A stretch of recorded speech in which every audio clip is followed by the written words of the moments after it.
School छात ceiling खसी 2 जन छात्री गुरुतर होती। पुरी जिला पिपिली ओरकल हाईस्कल छात खसी सप्तम श्रेणी 2 जन छात्री आहत होती। चिकित्सा निमंते पिपिली गोष्ठी स्वास्थ्य केन्द्र में भर्ती करा जायछि।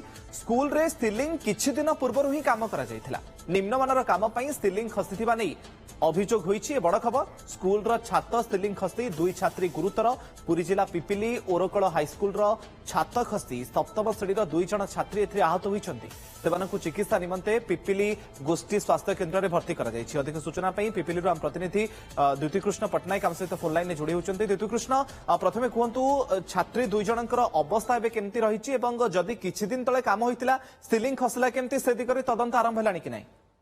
देखो तो मुकेश जो 2 जन छात्री कथा कहते जड़े छात्री बेहोश हो जाते बर्तमान सालाइन लगी पिपिली हस्पिटाल लगी कि आउ जड़े जो छात्री थे भुवनेश्वर को पठाई जाइए कारण मुंडे जेहेतु आघात लगी भुवनेश्वर पठाई जाइए अधिक चिकित्सा करने स्कानिंग करने पठा जाइए कि डाक्तर कहवा कथा अवस्था भल अच्छी निहत भाव कहीपर जो भाव में घटना घटला निहती निंदनीय घटना दुखद घटना ओरस स्कूल जो स्कूल पाठ पढ़ा समय सप्तम श्रेणी क्लास में पाठ पढ़ा होता यही समय छात्र प्लास्टर खसला आम कहीपर ये जो छात्र को प्लास्टर खसवा घटना ए विषय बीओ अवगत थे बीओ अवगत खाई से घर भितर केमी पिला पाठ पढ़ार सुजोग दि जाऊला पिला गोटे एत बड़ अघटन शिकार हेले सेटा हूँ बड़ कथा। ए घटना घटला बीओ जी थे यथा संभव चेष्टा करते किभली भाव में घटना प्रघटन हो भाव में घटना लोकलोचन को आसपास दबाई देवाई कारण घटना घटवार 3 घंटा पर जो सहित जोगाजोग करने चाहूँ